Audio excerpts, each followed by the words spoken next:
Assalamualaikum warahmatullahi wabarakatuh. Kembali di channel Aci Muhammad. Kali ini kita akan belajar kimia, kimia di SMK ya, mata pembelajaran kimia SMK. Apa saja yang akan kita pelajari di video ini? Ikuti terus video ini sampai selesai. Yuk kita mulai.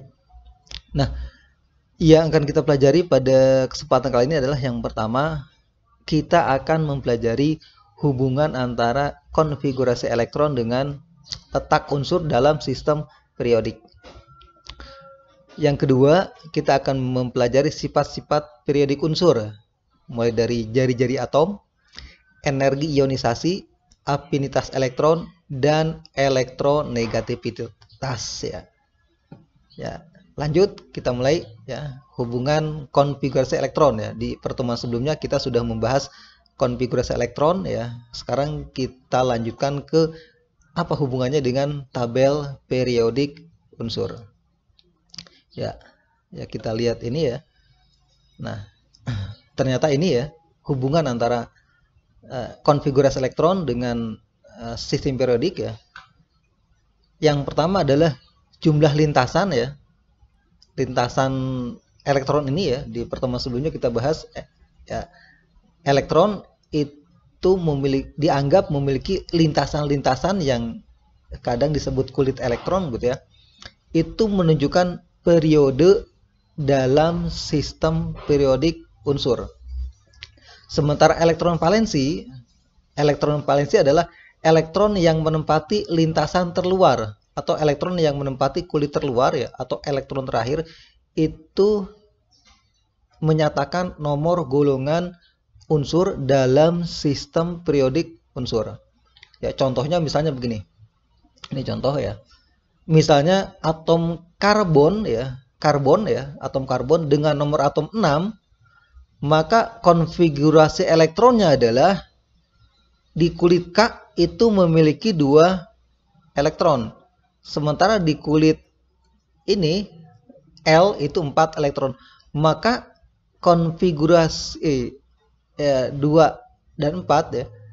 Maka atom karbon dalam sistem periodik unsur itu jumlah lintasannya 2. Berarti ada di periode kedua. Ini ya. Periode pertama yang ini helium, periode kedua tentunya yang ini karbon. Ada di periode kedua dan elektron valensinya 4 ini ya, berarti ada di golongan 4A. Jadi ini berlaku untuk unsur yang menempati golongan A atau unsur utama. Ini ya, ini 4A. 4A itu anggotanya adalah karbon, silikon, germanium, stannum ya, dan Pb atau timbal, plumbum ya. Itu ya. Contoh yang lain adalah aluminium. Aluminium dengan nomor atom 13, maka konfigurasi elektronnya adalah ini ya. 2 elektron di kulit K, 8 elektron di kulit L, dan elektron valensinya itu 3 atau elektron terakhirnya yang menempati kulit M ini 3. Maka aluminium itu ada di periode ketiga. Periode ketiga ini periode 1, periode 3. Jadi ini adalah kelewat aluminium ya. Ini adalah periode ketiga. Nah, golongannya berapa? Nah, elektron valensi dari aluminium itu ada 3. Maka aluminium itu ada di golongan 3A. Sementara argon dengan nomor atom 18, konfigurasi elektronnya adalah 288. Berarti argon juga ada di periode ketiga. Ini ya. Ini periode 1, periode 2, periode 3. Ini argon ya. Dan golongan 8A. Jadi sekali lagi hubungan antara konfigurasi elektron di sini ya. Jumlah lintasan elektron itu menyatakan periode. Dan elektron valensinya itu menyatakan nomor golongan. Jadi kalau sistem periodik unsur seperti ini ya. Golongan ini adalah yang vertikal, ini ada 1A, 2A, 3B, 4B, 3A, 4A. Ini golongan. Nah, periodenya itu yang ini. yang ini mendatar ya, yang horizontal. Jadi kalau yang vertikal itu namanya golongan. Nah, dalam sistem periodik unsur, unsur itu dikelompokkan ada golongan ini ya, A dan B ya. B ini umumnya unsur logam ya, atau dianggap unsur transisi. Dan ini unsur non logam ya. Nitrogen itu gas, fosfor, arsen ya. Ini fluor, klorin, bromium dan seterusnya ya. Dan setiap unsur itu memiliki nomor ya. Nah, berikutnya kita pelajari sifat-sifat periodik unsur. Nah, sifat-sifat periodik unsur yang pertama itu adalah jari-jari atom. Jadi kemarin diilustrasikan atom itu kira-kira seperti ini ya. Ini hanya ilustrasi ya, karena memang atom sendiri sesuatu yang sangat kecil sehingga para ahli hanya mengilustrasikan bahwa atom itu kira-kira berbentuk seperti ini gitu ya. Ini hanya ilustrasi sekali lagi, jadi hanya ilustrasi dan ini pun ilustrasi. Nah, jari-jari atom itu adalah jarak dari inti atom ke lintasan terluar atau ke kulit terluar elektron. Jadi ada jarak gitu ya, jaraknya entah seberapa ya. Nah, jari-jari atom ya misalnya ada hidrogen, oksigen. Ini dari titik inti atom keluar itu masing-masing atom berbeda. Oleh karena itu ada yang namanya sifat periodik unsur. Nah, karena lintasan terluar itu sangat ditentukan oleh nomor atom gitu ya, atau banyaknya elektron, maka tentu setiap unsur itu memiliki jari atom yang berbeda. Oleh karena itu ada yang namanya sifat keperiodikan. Nah, kira-kira seperti ini kalau digambarkan. Nah, jari-jari atom ya dalam satu periode ya, dalam satu golongan dulu ya. Dalam satu golongan itu dari atas ke bawah, misalnya ini hidrogen, litium, natrium. Hidrogen itu nomor atomnya 1, litium nomor atomnya 3, natrium 11, kalium itu 19 dan seterusnya. Nah, ini tentu semakin banyak elektronnya, maka jari-jari atomnya semakin besar. Kenapa? Karena lintasan elektronnya makin banyak. Karena lintasan elektronnya makin banyak, maka tentu jarak dari inti atom ke kulit terluar itu semakin jauh. Oleh karena itu, sifat periodik unsur dalam satu golongan ya, dari atas ke bawah itu jari-jari atomnya semakin besar. Sementara dalam satu periode, ingat dalam satu periode itu memiliki jumlah kulit elektron yang sama. Jadi periode itu dinyatakan dengan elektron. Oleh karena itu, nah, karena jumlah kulit elektronnya sama, sementara jumlah protonnya meningkat, gitu ya. Proton itu salah satu komponen inti atom, maka tentu daya tarik inti atom semakin kuat. Jadi dari kiri ke kanan ya dalam satu periode, jari-jari atom itu cenderung menurun ya. Atau ya dari kiri ke kanan dalam satu periode jari-jari atom itu cenderung mengecil atau menurun ya. Jadi artinya atom yang berada di paling kanan itu jari-jarinya itu lebih kecil. Kenapa? Karena semakin ke kanan jumlah protonnya makin banyak, inti atom makin banyak, maka tarikan ke kulit terluar atau elektron paling luar itu semakin kuat. Karena semakin kuat tentu jaraknya itu makin pendek, makin dekat gitu ya. Itu ya. Itu sifat keperiodikannya. Jadi jari-jari atom dari atas ke bawah dalam satu golongan itu semakin besar, sementara dari kiri ke kanan dalam satu periode itu cenderung makin kecil. Ya. Berikutnya energi ionisasi. Ini sifat periodik yang kedua. Nah, energi ionisasi itu adalah energi yang dilepaskan ya, atau energi minimum yang dilepaskan untuk melepaskan elektron terluar ya, elektron terluar dalam keadaan gas.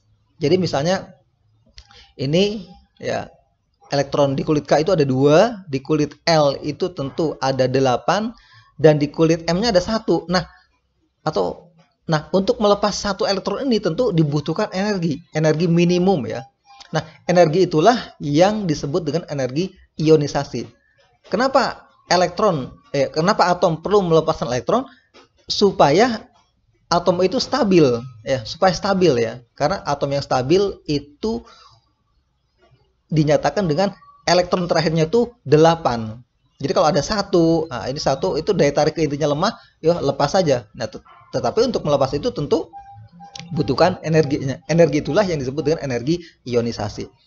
Adapun keperiodikannya dalam sistem periodik unsur ya, dari kiri ke kanan itu energi ionisasinya itu semakin besar. Kenapa?